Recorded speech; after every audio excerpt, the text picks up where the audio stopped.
مفسرین نے کہا کہ حبیب نجار وجا من اکثر مدینہ رجل یسعی، ایک شخص بھاگتا ہوا آیا اور آ کے سب سے پہلے وہ اپنی قوم کے پاس گیا اور کہا کہ یہ نبی پیغام دے رہے ہیں، رسول جو تمہیں پیغام دے رہے ہیں اس کی اتباع کرو، اور تم سے اس پیغام پر کوئی اجرت بھی نہیں مانگ رہے، کوئی صلہ بھی نہیں مانگ رہے، کوئی بدلہ بھی نہیں مانگ رہے۔ اور پھر اس نے کہا وما لی الا عبد الذی فطرنی والیہ ترجعون، جس رب نے مجھے پیدا کیا ہے تو میں اس کی عبادت کیوں نہ کروں، یہ تو حق بنتا ہے کہ اس کی عبادت کی جائے، اور تم سب کو اسی کی طرف لوٹنا ہے۔ کیا تم نے رب کو چھوڑ کر یہ جھوٹے خدا بنا دیے؟ تمہیں کوئی نفع وغیرہ نہیں ہوگا، گمراہی میں ہو۔ تو ان لوگوں نے کیا کیا، اس کو وہیں پر کیا کر دیا، مار دیا۔ اس کی قوم کے لوگوں نے اپنے ہی بندے کو حق بات کہنے پر کیا کر دیا، مار دیا۔ حق بات کہنا ظالم کے سامنے، صاحب اختیار کے سامنے، صاحب طاقت کے سامنے بڑی جرأت، بہادری اور جواں مردی کا کام ہے۔ اسی لیے آپ صلی اللہ علیہ وسلم نے فرمایا کہ افضل کلمۃ الحق عند السلطان الجائر افضل الجہاد، افضل جہاد کیا ہے کہ ظالم حکمران کے سامنے کلمہ حق کہنا، یہ بھی جہاد ہے۔ اس میں بڑی جرأت چاہیے، بڑی ہمت چاہیے کہ ظالم آدمی ظلم کرے گا، وہ اپنی ہر حد تک جائے گا، اس بندے کو مار دیا۔ اب جب اس کو مار دیا اس کے بعد کہ اس واقعہ کا ذکر ہے کہ اللہ فرماتا ہے کہ اس کو جنت میں ڈال دیا گیا۔ جب وہ جنت میں گیا، جنت کی نعمتیں دیکھی، اس نے کہا کہ یا لیت قومی یعلمون، کاش کہ میری قوم جان لیتی۔ بظاہر تو انہیں مجھے مارا ہے، میرے ٹکڑے ٹکڑے کیے ہیں، انہیں یہ نہیں پتا کہ ٹکڑے ہونے کے بعد اللہ تعالیٰ نے مجھے کتنی بڑی نعمت سے نوازا ہے۔ بما غفر لی ربی، میں رب نے مجھے معاف بھی کر دیا، وجعلنی من المکرمین، اور عزت داروں میں سے مجھے کیا کر دیا، بنا دیا۔ تو اللہ تعالیٰ فرماتا ہے کہ ہم نے مختلف قوموں پر جب انہوں نے نافرمانی کی، سرکشی کی، عذاب نازل کیا، تو اللہ تعالیٰ اپنی ایک نشانی بیان کر رہا ہے کہ مردہ زمین کو ہم زندہ کرتے ہیں، اس طرح تم بھی زندہ ہو جاؤ گے۔ تم اللہ تعالیٰ کے دیے ہوئے پھل سے کھاتے ہو، جو اللہ تعالیٰ نے رزق دیا، یہ اس کی نعمتیں ہیں۔ اللہ فرماتا ہے کہ رات دن کا جو نظام ہے، سورج چاند کو تم دیکھتے ہو، چاند کو تم دیکھتے ہو، ایک کھجور کی پرانے کھجور کی ٹہنی کی طرح نکلتا ہے، پھر بڑا ہو جاتا ہے، پھر چھوٹا ہو جاتا ہے۔ کیا رب کا نظام ہے؟ سورج اور چاند، یا جو ہمارا نظام شمسی ہے، نظام شمسی جو ہے سولر سسٹم ہے، یہ کس طرح چل رہا ہے؟ تو اللہ فرماتا ہے یہ اس میں تمہارے لیے کیا ہے، تمہارے لیے مجھ تک پہنچنے کی ایک نشانیاں ہیں، آیتیں ہیں۔ لیکن جب ان کو کہا جاتا ہے ایمان لاؤ، حق قبول کرو، تو وہ آگے کیا کرتے ہیں، کبھی کہتے ہیں کہ جس کا وعدہ کیا تھا وہ لے آؤ، جو عذاب نازل کر دو۔ تو پھر ان کی ان سرکشیوں کا ذکر ہو رہا ہے۔ پھر اصحاب جنت کا اللہ تعالیٰ ذکر کرتا ہے کہ جو حق کو قبول کرتے ہیں اللہ تعالیٰ ان کو نعمتوں میں رکھتا ہے۔ پھر پورے قرآن کا خلاصہ سورۃ یاسین ہے، دل، پورے قرآن کا دل کیا ہے؟ سورۃ یاسین ہے۔ سورۃ یاسین کا دل اس کی یہ آیت ہے، سلام قولا من رب کریم۔ سلام، یہ سلام کون کہے گا؟ جنتی جنت میں جائیں گے، جنتی جنت میں جائیں گے، نعمت اللہ تعالیٰ کی دی ہوئی نعمتوں سے لطف اندوز ہوں گے تو رب کریم ان کو اپنی زیارت سے مشرف کرے گا۔ جب اللہ تعالیٰ جنتیوں کو اپنی زیارت سے مشرف کرے گا تو انہیں سلام کہے گا۔ کیا کہے گا؟ السلام علیکم کہے گا۔ تو سلام کا لفظ ہے سلام، سلامتی کہی جائے گی قولاً، یہ بات کہ کون کہے گا؟ من رب الرحیم، رحیم رب کی طرف سے جنتیوں پر جو سلامتی کی جائے گی اس کو حکایتاً یہاں ذکر کیا گیا ہے۔ پھر اللہ تعالیٰ آگے ارشاد فرماتا ہے کہ بہت سارے لوگ قبیلے گمراہ ہوئے اپنی حرکتوں کی وجہ سے۔ اللہ فرماتا ہے کہ اس دن الیوم نختم علی افواہہم، ان کے منہ پر کو بند کر دیا جائے گا، قیامت والے دن منہ پر مہر لگا دی جائے گی۔ وتکلمنا ایدیہم وتشہد ارجلہم بما کانوا یکسبون، ان کے ہاتھ بولیں گے، ان کی ٹانگیں بولیں گی۔ اللہ فرماتا ہے کہ اگر ان کو اندھا کر دیں، کیا کر دیں؟ دنیا میں اندھا کر دیں، وَلَوْ نَشَاءُ لَطَمَسْنَا عَلَىٰ أَعْيُنِهِمْ فَاسْتَبَقُوا الصِّرَاطَ، اور پھر وہ آگے اندھا کر دیں، وہ بھاگنا چاہیں رستے کی طرف تو کیا انہیں کچھ نظر آئے گا؟ نہیں آئے گا۔ یا انہیں ان کی جگہ پر ہی ہم دسا دیں تو کیا وہ آگے پیچھے جا سکیں گے؟ نہیں جا سکیں گے۔ تو اللہ فرماتا ہے وَمَن نُعَمِّرْهُ نُنَكِّسْهُ فِي الْخَلْقِ، جس کو ہم لمبی عمر دیتے ہیں تو اس کو کمزوری بھی کر دیتے ہیں۔ تو بعض اوقات اللہ سے بندہ دعا تو مانگتا ہے کہ اللہ لمبی عمر دے، لیکن بزرگ علماء فرماتے ہیں کہ لمبی عمر عافیت، برکت اور رحمت کے ساتھ مانگی جائے، ورنہ بڑھاپا جو ہے وہ وبال بھی لے آتا ہے۔ ارذل عمر سے حضور نے پناہ مانگی، لمبی عمر کی دعا مانگی جائے اچھی بات ہے، لیکن برکت، عافیت اور رحمت کے ساتھ، کہ اللہ تعالیٰ اگر لمبی عمر دیتا بھی ہے تو میرا ذہن سلامت رہے، جسم توانا رہے، میری قوت گویائی توانا رہے، میرا ذہن کمزور نہ ہو، علمی، فکری اور جسمانی اعتبار سے اس کو کیا عطا عافیت اور برکت کے ساتھ لمبی زندگی عطا کر، ورنہ اللہ کہتا ہے کہ جس کو ہم لمبی زندگی دیتے ہیں تو اس کی جسم کے اندر کیا کر دیتے ہیں؟ کمزوری اور کمی کر دیتے ہیں۔ پھر آگے اللہ تعالیٰ فرماتا ہے کہ ہم نے جانوروں کو تمہارے لیے مسخر کیا، کچھ کو تم کھاتے ہو، کچھ کو اپنی سواری کے طور پر استعمال کرتے ہو، اس میں تمہارے لیے نفع ہے۔ پھر کہا جا رہا ہے کہ انسان کو ہم نے حقیر پانی سے پیدا کیا، بڑا یہ جھگڑے کرتا ہے، ہمارے لیے مثالیں بیان کرتا ہے کہ اللہ ایسا ہے، اپنے آپ کو دیکھ لے کہ تجھے کس طرح بنایا ہے۔ وَضَرَبَ لَنَا مَثَلًا وَنَسِيَ خَلْقَهُ، اللہ فرماتا ہے میرے لیے مثالیں بیان کرتا ہے، اس کی عقل مجھ تک پہنچ ہی نہیں سکتی۔ اس کی عقل، ظاہر بات ہے کہ عقل آپ کی کہاں تک سوچے گی؟ جہاں تک اس کی رینج ہے۔ آپ کی آنکھ کہاں تک دیکھ سکتی ہے؟ جہاں تک اس کی کیا ہے؟ حدود ہے، اس سے آگے وہ نہیں دیکھ سکتی۔ جو چیز آپ کو نظر نہیں آ رہی آپ اس کا انکار کر دیں تو یہ اچھی بات تو نہیں ہوتی۔ ہر چیز جس کو آپ مانتے ہیں وہ آپ کو نظر آ رہی ہے؟ نہیں۔ بہت ساری چیز، آپ ہوا کو مانتے ہیں، محسوس کر رہے ہیں، نظر نہیں آ رہی۔ آپ روشنی کو مانتے ہیں، محسوس کر رہے ہیں، اس سے نفع اٹھا رہے ہیں، نظر نہیں آ رہی۔ ہر چیز کی ایک حد ہے۔ انسان کے جو 5 سینسز ہیں، حواس ہیں، یا انسان کی جو عقل ہے، ذہن ہے، ریزن ہے، اس کی ایک حدود ہے۔ تو اس نبی آتے ہی اس وجہ سے ہیں کہ اللہ اور جو غیب ہے، عالم آخرت ہے، عالم برزخ ہے، اللہ تعالیٰ کی جو پہچان ہے اس تک انسان کی جو حواس ہے نہ ان کی پہنچ ہے، اپروچ ہے، نہ انسان کا ذہن اس تک پہنچ سکتا ہے۔ نبی آتے ہی اس لیے ہے کہ غیب کی باتیں بتائیں۔ کیا بتائیں؟ جہاں انسان کی عقل، جہاں پر کیا ہوتی ہے؟ حدود ختم ہو جاتی ہے، کیونکہ لا یکلف اللہ نفسا الا وسعها، اللہ تعالیٰ کسی جان پر اس کی طاقت سے زیادہ بوجھ نہیں ڈالتا۔ اسی وجہ سے انبیاء کا سلسلہ آیا کہ جو انسان کے بس میں نہیں تھا اس بارے میں کون بتاتا ہے؟ نبی بتاتا ہے۔ کون بتاتا ہے؟ نبی بتاتا ہے۔ پھر کہا جا رہا ہے کہ وہ کہتے ہیں کہ کون ان پوشیدہ، مرنے کے بعد گڈیاں جو ہڈیاں ہیں گل جاتی ہیں، انہیں کون زندہ کرے گا؟ تو اللہ فرماتا ہے آپ انہیں کہہ دیں یحیی الذی انشأ اول مرہ، جس نے پہلے پیدا کیا تو وہی زندہ کرے گا۔ پھر اللہ تعالیٰ اپنی قدرت کا اظہار کرتا ہے کہ اللہ تعالیٰ جب کسی کام کا ارادہ کر لے، انما امرہ اذا اراد شیئا ان یقول له کن، کن کا مطلب ہے ہو جا، فیکون، یعنی کوئی جلد دیر نہیں لگتی، فوراً وہ کام ہو جاتا ہے۔ بس ارادہ الہیہ متعلق ہونے کی دیر ہے، وہ کام کیا ہو جاتا ہے؟ آنن فانن ہو جاتا ہے۔ اللہ فرماتا ہے وہ ذات ببرکت ہے، اسی کے ہاتھ میں ہر چیز کی ملکیت ہے، اختیار ہے، اسی کی طرف تمہیں لوٹ کے جانا ہے۔ اس کے بعد سورۃ الصافات ہے، اس کی ابتدا بھی قسم سے ہوئی ہے۔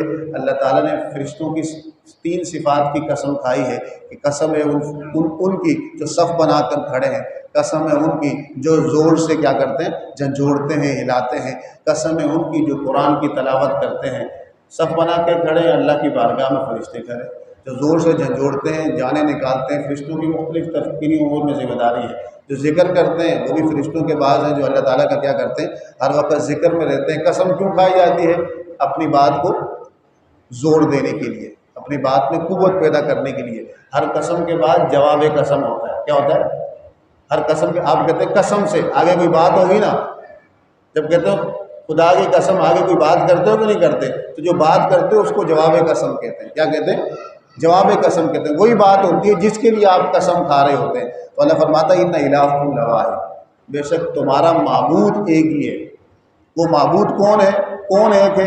زمین اور آسمان کا پالنے والا رب، بنانے والا، اسے چلانے والا رب۔ اور زمین آسمان کے درمیان جو کچھ ہے اور مشرقیں ہیں، سب کا کیا ہے؟ وہی رب۔ فلم آتا ہے آسمان کو ہم نے خوبصورت بنایا ستاروں کے ذریعے، اور اس میں حفاظت کا ایک نظام بھی رکھ دیا کہ شیطان جو ہے ملأ اعلیٰ میں اونچی بارگاہ میں جا نہیں سکتا۔ پیچھے اس پر بات گزر چکی صحابہ ثاقب کے ضمن میں۔ پھر اللہ تعالیٰ فرماتا ہے ان سے پوچھو تمہاری تخلیق مشکل ہے یا دوسری بہت ساری مخلوق؟ کیا تم پہاڑوں سے زیادہ مضبوط ہو؟ کیا تمہارے اندر جانوروں سے زیادہ قوت ہے؟ ہاتھی سے زیادہ قوت ہے؟ عقاب سے زیادہ تیز دیکھ سکتے ہو؟ نہیں دیکھ سکتے۔ دوسرے حیوانوں میں قوت اور طاقت انسان کے جسمانی وجود سے زیادہ ہے۔ انسان کا اصل حسن اس کی عقل ہے۔ کیا ہے؟ اس کا شعور ہے، اس کی روحانی وجود ہے۔ جسمانی وجود میں بہت ساری چیزیں انسان سے بڑھ کر ہے۔ بہت سارے حیوانی یعنی انسان کی جسمانی خاصیتوں سے بہت سارے جانور انسان سے آگے نکلے ہیں۔ انسان اور ان کے درمیان کون سی چیز مابین امتیاز ہے؟ فرق کرنے والی چیز کون سی ہے؟ ایک انسان کا عقل، شعور، عقل یعنی سوچنے سمجھنے کی صلاحیت، اور دوسرا اس کا روحانی وجود۔ اللہ فرماتا ہے بہت ساری مخلوقیں اب میں نے پیدا کی ہیں، وہ تم سے زیادہ سخت ہیں یا تمہیں پیدا کرنا زیادہ سخت ہے؟ اللہ کہتا ہے تمہیں تو میں نے لیسدار مٹی سے پیدا کیا ہے، تمہارے جد امجد یعنی آدم علیہ السلام کو، اور تم حیرت کا اظہار کرتے ہو اور اس پر مذاق اڑاتے ہو کہ ہم کیسے زندہ ہوں گے، مرنے کے بعد کیسے زندہ ہوں گے؟ کہا جس طرح تم پہلے کچھ نہیں تھے، پیدا ہوئے تھے، کس نے کیا تھا؟ جس نے پہلے پیدا کیا تھا وہی زندہ کرے گا۔ اور عقل کا استعمال کرو، دلیل دے رہا ہے، کیا دے رہا ہے؟ دلیل دے رہا ہے۔ پھر اسی سورہ کے آگے اللہ تعالیٰ فرماتا ہے کہ جو نیک لوگ ہوں گے، مخلصین ہوں گے، ان کے کردار افکار کے اندر ایک نمایاں حسن ہوگا، دوسروں کے لیے کشش ہوگی۔ پر جنت میں جائیں گے تو اللہ تعالیٰ ان کو مختلف اپنی نعمتوں سے نوازے گا، ان پر اپنا کرم کرے گا، ان کو مختلف لذتیں دی جائیں گی، پاکیزہ ان کی ازواج ہوں گے، اس کا ذکر کیا جا رہا ہے۔ پھر اس کے بعد نوح علیہ السلام کی قوم کا ذکر ہے کہ نوح علیہ السلام پہ اللہ فرماتا ہے ان پر سلامتی ہو، ان کی قوم نے ان کا انکار کیا۔ پھر ابراہیم علیہ السلام کا ذکر ہے، ان کی قوم میلے میں جا رہی تھی، آپ کو کہا آپ چلیں، آپ نے کہا میری طبیعت ٹھیک نہیں ہے۔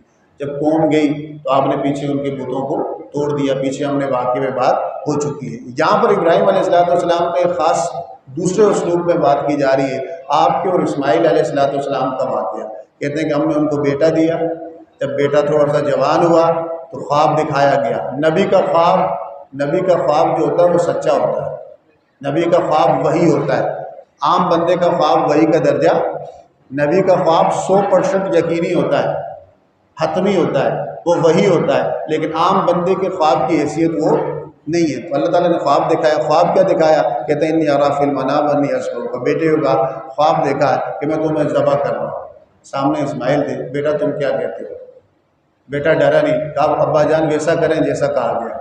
آپ نے خواب دیکھا، ذبح تو ذبح کر لیں، آپ انشاءاللہ مجھے صبر کرنے والا ہی پائیں گے۔ تو ابراہیم علیہ السلام نے بیٹے کو لٹایا، جب چھری چلانے لگے کہتے ہیں ہم نے پکارا ابراہیم تم نے اپنا خواب سچا کر دیا، اپنا خواب سچا کر دیا، اور پھر اوپر سے مینڈا آیا، اس کو ذبح کیا۔ تو اللہ فرماتے ہیں ابراہیم کا یہ کام ہمیں اتنا پسند آیا، وَتَرَكْنَا عَلَيْهِ فِي الْآخِرِينَ، قیامت تک آنے والی جتنی قومیں ہم نے قربانی کی سنت ان میں کیا کر دی؟ جاری کر دی۔ آپ بھی قربانی کرتے ہیں، اس سے پہلے بھی قربانی یہودی بھی کرتے ہیں، عیسائی بھی کرتے ہیں۔ قربانی کا جو کام تھا، طریقہ تھا، ابراہیم علیہ السلام کا اللہ کو اتنا پسند آیا کہ بیٹے ہی قربانی کر رہے تھے، رب نے قبول کر لی اور کہا کہ پھر اس کے بعد اللہ فرماتا ہے کہ اسحاق کی بشارت دی، وہ بھی نبی ہے، رب نے موسیٰ اور ہارون پر کرم کیا، اس کا ذکر ہے۔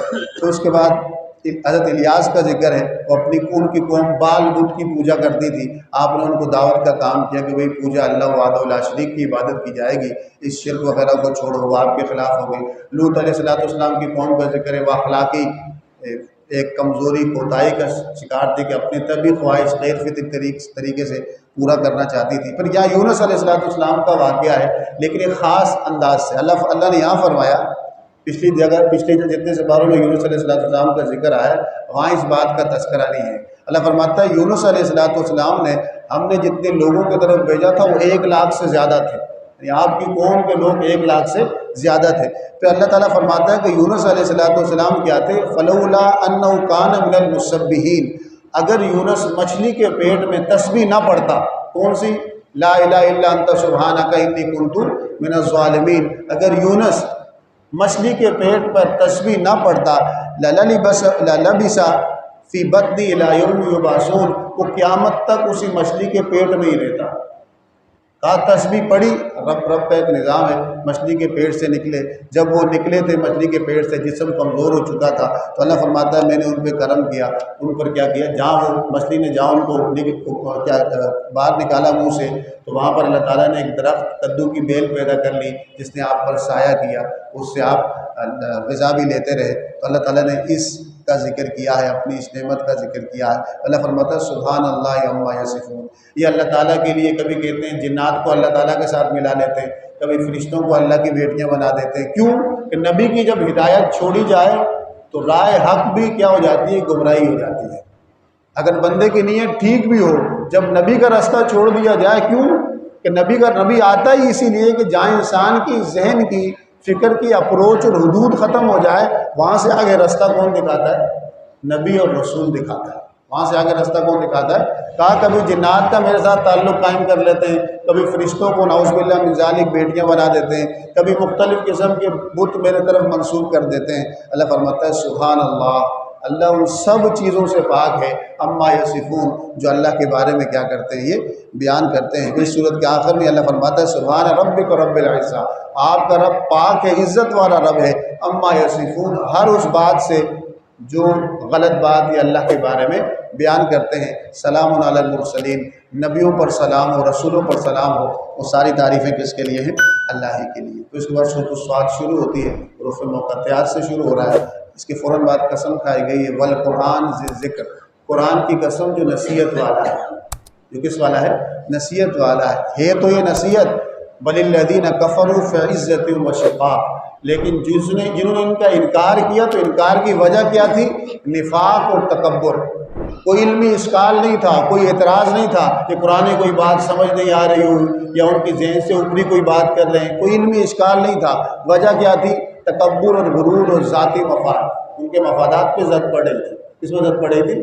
بات ہے کہ اسلام قبول کرنے کے بعد انہیں اپنا اخلاق بھی درست کرنا تھا، چوری بھی چھوڑنی تھی، سود بھی چھوڑنا تھا، بے حیائی فحاشی کے کام بھی چھوڑنے تھے، بت پرستی بھی چھوڑنی تھی، ان کا کاروبار بھی، پھر جس کا کاروبار سود پہ چل رہا ہو اس کو سود چھوڑنا پڑے گا، تو سب کچھ ختم کرنا پڑے گا، جوئے پہ چل رہا ہو تو سب کام چھوڑنا پڑتا ہے۔ اسلام یہ تقاضا کرتا ہے کہ اسلام ماننے کے بعد اخلاق ہو، معاملات ہو، عادات ہو، عبادات ہو، فکر ہو، نظریہ ہو، وہ سب چینج ہو جاتا ہے۔ کیا ہو جاتا ہے؟ چینج ہو جاتا ہے۔ جب چینج ہو جاتا ہے تو ان کے لیے تو بڑی بات، ان کی معاش کی بنیاد، ان کی معاشرت کی بنیاد انہی غلط رویوں اور غلط کاموں پر تھی، وہ کیسے چھوڑتے؟ اسی کو انہی کا ذکر کیا جا رہا ہے کہ اللہ فرماتا ہے ان سے پوچھو کہ تمہارے پاس اللہ کی رحمت کے سارے خزانے آ گئے ہیں یا تم زمین و آسمان کے مالک ہو گئے ہو، اتنی بڑی بڑی باتیں کرتے ہو۔ پھر اللہ تعالیٰ فرماتا ہے قوم نوح نے بھی، قوم عاد نے، فرعون نے بھی ایسا کیا، تباہ و برباد ہو گئے۔ تو اللہ فرماتا ہے کہ ان کی باتوں پہ آپ کیا کریں؟ صبر کریں، رحم کریں۔ پھر سیدنا سلیمان علیہ السلام کا ذکر ہے۔ اللہ فرماتا ہے کہ ہم نے ان کے لیے سید داؤد علیہ السلام کا، اللہ فرماتے ہیں وَاذْكُرْ عَبْدَنَا، جملے دیکھیں، داؤد علیہ السلام کے بارے میں کہا جا رہا ہے کہ وہ میرے بندے کا، خاص بندے کا ذکر کرو۔ کیا کرو؟ خاص بندے کا ذکر کرو۔ ہم نے اس کو بادشاہت عطا کی، حکمت عطا کی، بہترین بولنے کا انداز عطا کیا، اچھا ٹھکانہ عطا کیا۔ ایک واقعے کا ذکر کیا جا رہا ہے کہ جب آپ عبادت کر رہے تھے تو کچھ لوگ دیوار پھلانگ کے آپ کے پاس آئے اور کہا کہ ایک مقدمہ اس کا فیصلہ کیجئے۔ ایک بندے کے پاس 99 دمبیاں ہیں اور ایک کے پاس ایک ہے۔ 99 والا بول رہا ہے ایک والے سے کہ یہ بھی مجھے دے دے۔ یہ آپ نے کہا ظلم ہو رہا ہے، غلط ہو رہا ہے۔ آپ نے فیصلہ کیا اور آپ نے کہا کہ پھر آپ نے کہا کہ بھئی یہ تو تمہارے ساتھ زیادتی کر رہا ہے، فیصلہ تمہارے حق میں ہوگا، ظالم جو ہے اس سے تمہیں انصاف دلایا جائے گا۔ پھر کہتے ہیں داؤد علیہ السلام نے کہا کہ بے شک اللہ نے ان کو آزمایا ہے، انہوں نے اپنے رب سے معافی مانگی، سجدے میں چلے گئے۔ اللہ فرماتے ہیں ہم نے ان کو معاف کیا اور ہمارے پاس ان کے لیے بہترین ٹھکانہ اور قرب ہے۔ یہی بات اللہ نے کتنے پیارے انداز سے داؤد علیہ السلام کا ذکر کیا ہے۔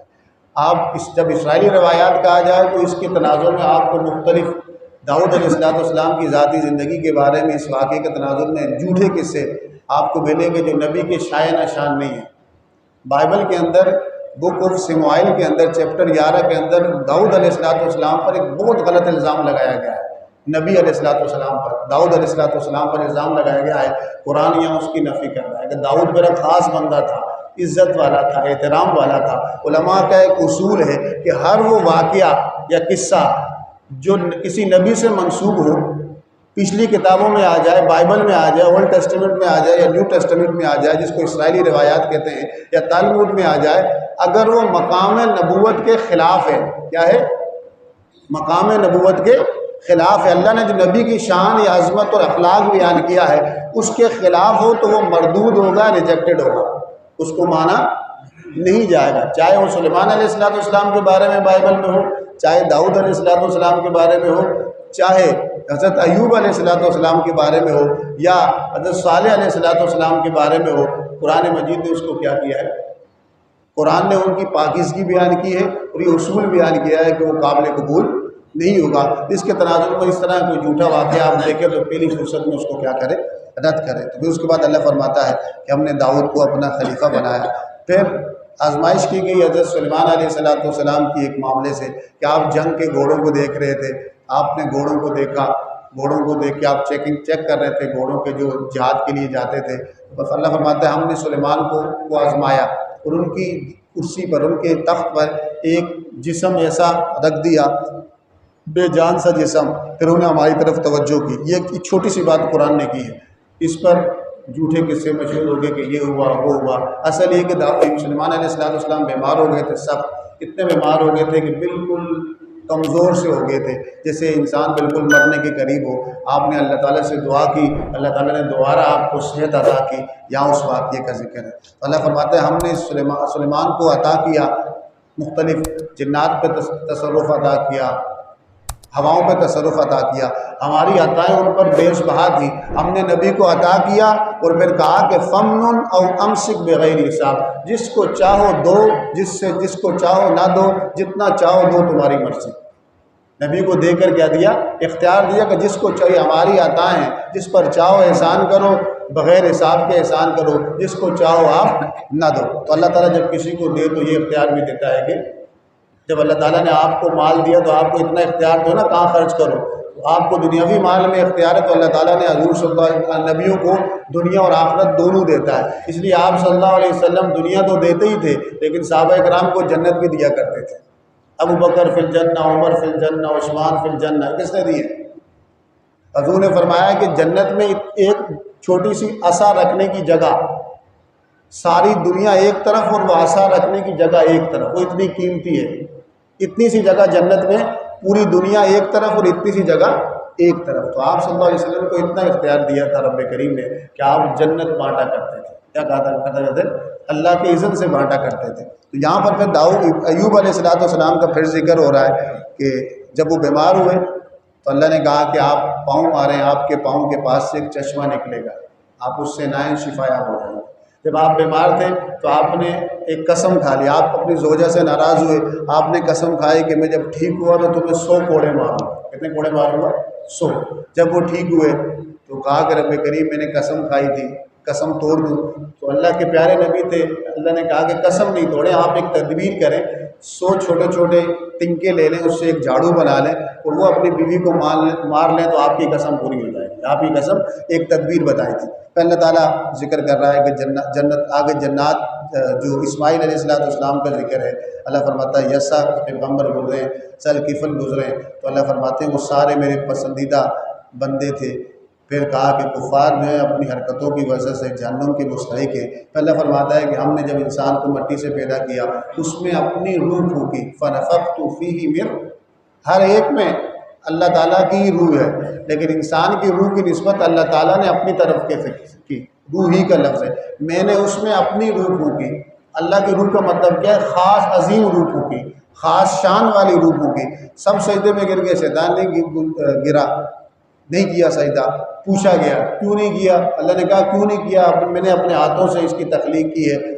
تو اس نے کہا کہ شیطان نے کیا نا, خیر منہ, میں اس سے بہتر ہوں. خلقتنی من نار و خلقتہ من طین, میں آگ سے ہوں اور یہ کس سے؟ شیطان ظاہر کو دیکھ رہا تھا, حکم الہی نہیں دیکھ رہا تھا. تھے تو آدم علیہ السلام مٹی کے, لیکن مٹی کے اندر پھونک کس کی تھی؟ اللہ نے بات ہی کہ میں نے ایک تو اس میں اپنی روح پھونکی ہے, دوسرا اپنے دست قدرت سے بنایا ہے. دونوں باتوں کا ذکر ہے. تو شیطان نے توحید میں اتنا اوپر چلا گیا کہ اللہ آپ کو مانوں گا, کسی اور کو سجدہ نہیں کرنا. اللہ کے بھی ماننی اور اللہ تعالیٰ جن کو عزت دے ان کی بھی عزت کرنی ہے. اللہ کے بھی ماننی اور اللہ تعالیٰ جن کی کہے کہ ان کی مانو, نبی کی ماننی پڑتی ہے. اچھے کاموں میں والدین کی ماننی پڑتی ہے, اچھے کاموں میں حکمرانوں کی ماننی پڑتی ہے, اپنے دوستوں کی ماننی پڑتی ہے. تو اس کو حکم دیا جائے. اللہ نے پھر اسے مردود کر دیا, اس نے مہلت مانگی, مہلت دے دی گئی. پھر اللہ نے فرمایا کہ جو نیک لوگ ہوں گے تیرے چنگل میں نہیں آئیں گے. بس بس سورۃ الزمر ہے. سورۃ الزمر میں اللہ فرماتا ہے تنزیل کتاب من اللہ العزیز الحکیم. زمر کا مطلب ہوتا ہے گروہ, جماعت, کیونکہ اس میں ذکر ہے زمر تو اسی نسبت سے سورت کو زمر کہا جاتا ہے. تو اللہ فرماتا ہے یہ کتاب نازل کی ہے اس رب نے جو غالب ہے, حکمت والا ہے. ہم نے یہ کتاب آپ پر نازل کی, فاعبدوا اللہ, عبادت کرو. کیا کرو؟ مخلصا لہ الدین. دین کا مطلب ہوتا ہے اطاعت. اپنی جملہ اطاعت کو, جملہ معاملات میں خالص ہو جاؤ. کیا ہو جاؤ؟ عبادت کی قبولیت کے لیے شرط اول ہے کہ وہ عبادت صحیح نیت سے کی جائے. کیا کی جائے؟ ورنہ جتنی بڑی بھی عبادت ہو اگر اس میں اخلاص نہیں، اخلاص کا مطلب کیا ہے؟ درست نیت، حسن نیت۔ اگر جتنی بڑی بھی بندہ عبادت کرے اگر اخلاص نہیں، حسن نیت نہیں، وہ عبادت اس کے منہ پر مار دی جاتی ہے۔ اللہ فرماتا ہے الا للہ الدین الخالص، خالص اطاعت اللہ کے لیے ہوگی، کیونکہ رب کریم تمہارے دل کے آواز جانتا ہے۔ دنیا میں تو تم کسی کے سامنے لفاظیاں کر کے بڑی باتیں کر کے اس کو اپنے آپ سے متاثر کرا سکتے ہو، لیکن اللہ تعالیٰ ظاہر بھی دیکھ رہا ہے، باطن بھی دیکھ رہا ہے، اس کے سامنے دھوکہ اور فراڈ نہیں ہو سکتا۔ علیم بذات صدور ہے، اس کے ضمن میں، عبادت کے ضمن میں اگر تم کوئی کام کرو گے تو اخلاص کا دامن چھوڑنا۔ پھر کہا جا رہا ہے مشرکین کے بارے میں، جب انہیں کہا جاتا ہے کہ بھئی بتوں کی عبادت کیوں کرتے ہو، نبی کو چھوڑ کر جب ہدایت طلب کی جائے گی تو یہ کچھ ہوگا۔ وہ کہتے ہیں کہ اللہ کی ذات اتنی اونچی ہے کہ ہم اس کی عبادت نہیں کر سکتے، ہم ان بتوں کو اس طرح اس لیے ان کی عبادت کرتے ہیں، خالق مالک مان کے نہیں کرتے۔ ما نعبدهم الا ليقربونا الى الله زلفى، اس لیے کرتے ہیں کہ یہ بت ہمیں اللہ کے قریب کر دیں گے۔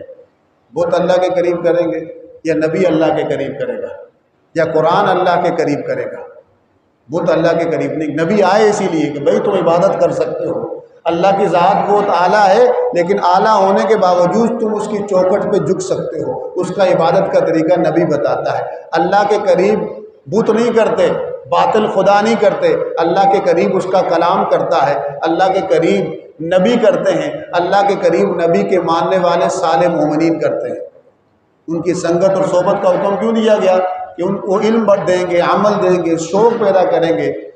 کیا پیدا کریں گے؟ اسی لیے اولیاء کرام کے بارے میں کہا کہ ایسا ضرور ذکر اللہ، حضور نے فرمایا کیا میں تمہیں نہ بتاؤں کہ بہترین لوگ کون ہیں، اعلیٰ لوگ کون ہیں؟ تو صحابہ نے کہا یا رسول اللہ کون ہے؟ کیا میں تمہیں نہ بتاؤں کہ اولیاء اللہ کون ہے؟ کہا یا رسول اللہ کون ہے؟ کہا ان کی ایک نشانی تو یہ ہے اذا رؤوا ذکر اللہ، جب انہیں دیکھو تو تمہیں اللہ یاد آ جائے۔ انہیں دیکھو کا مطلب کیا ہے؟ کہ ان کی مجلس میں کوئی کام ایسا نہیں ہوگا جو تمہیں اللہ سے قریب نہ کر دے، ان کی باتیں تمہیں اللہ سے قریب کر دے گی، ان کا کردار تمہیں اللہ سے قریب کر دے گا، ان کی نگاہ تمہیں اللہ سے قریب کر دے گی، ان کی عطا تمہیں اللہ سے قریب کر دے گی، اور ان کی دعا بھی تمہیں اللہ سے قریب کر دے گی۔ اولیاء کرام سے محبت اور تعظیم کی جاتی ہے، عبادت نہیں۔ انبیاء کرام سے محبت اور تعظیم کی جاتی ہے، رسول اللہ صلی اللہ علیہ وسلم سے محبت، تعظیم اور غیر مشروع اطاعت کی جاتی ہے، عبادت نہیں۔ عبادت صرف خالص کس کے لیے ہوگی؟ عبادت کا مطلب کیا ہے؟ خالق مالک اور مدبر کائنات سمجھ کر کسی کی تعظیم کرنا، یہ عبادت ہے۔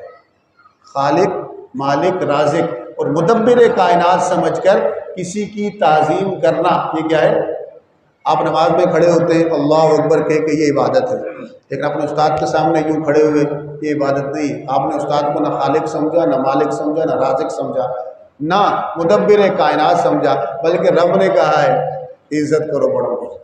حضور نے فرمایا ہے کہ من لم یعکر صغیرنا، من لم یرحم صغیرنا ولم یعکر کبیرنا فلیس منا، جو اپنے بڑوں کی عزت نہ کرے، چھوٹوں پہ شفقت نہ کرے، میرا اس سے کوئی تعلق نہیں۔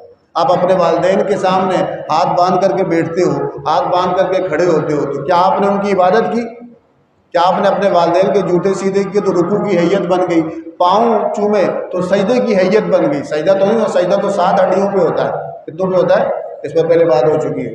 تو کیا وہ عبادت بن گئی؟ لیکن نماز کے اندر آپ کا یوں کھڑے ہونا بھی عبادت ہے، یوں جھکنا بھی عبادت ہے، سجدہ بھی عبادت ہے، کیونکہ تکبیرہ کے ایک تریمہ کہتے ہوئے آپ یہ اعلان کرتے ہیں کہ اب جتنے بھی تعظیم کے میں ارکان ادا کروں گا وہ اس ذات کے لیے کروں گا جو خالق ہے، مالک ہے، رازق ہے، رب العالمین ہے، اور جملہ امور کے لیے مدبر کائنات ہے۔ وہ اپنے خالق ہونے میں کسی کا محتاج نہیں، وہ اپنی جملہ صفات میں مستقل ہے، اس کی ساری صفات ذاتی ہیں اور ہمیشہ سے ہیں، سب اس کے محتاج ہیں، وہ کسی کا محتاج نہیں۔ بات ایک ہی ہوتی ہے، آپ کسی اور کے لیے کریں تو وہ تعظیم ہو جاتی ہے، لیکن نماز کے اندر کر رہے ہیں وہ عبادت ہو جاتی ہے۔ عبادت کا مطلب یہ آپ کسی کی کوئی ہاتھ باندھے کرو شرک نہیں۔ آپ جنازے کے سامنے ہاتھ باندھ کے کھڑے ہوتے کہ نہیں ہوتے؟ جنازہ سامنے ہوتا ہے، لیکن آپ کہتے ہیں بھی ہم صلاۃ الجنازہ پڑھ رہے ہیں، ہاتھ باندھ کے کھڑے اللہ کے لیے ہوئے، اس کے لیے دعا کر رہے ہیں۔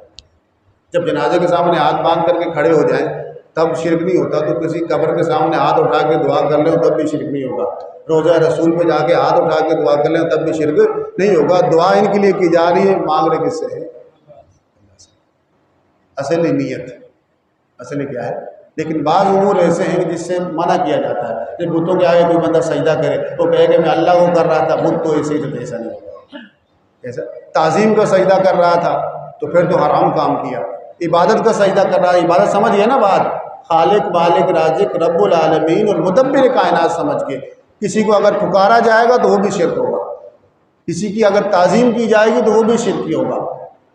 سمجھ گیا. اگر یہ نہیں اللہ کی عطا سے اللہ کا بندہ سمجھ کے شرعی حدود کے اندر شریعت جس کی اجازت دیتی ہے وہ کریں گے تو یہ تو عین عبادت ہے، یہ تو اصل عبادت ہے، حکم الہی ہے، حکم رسول ہے.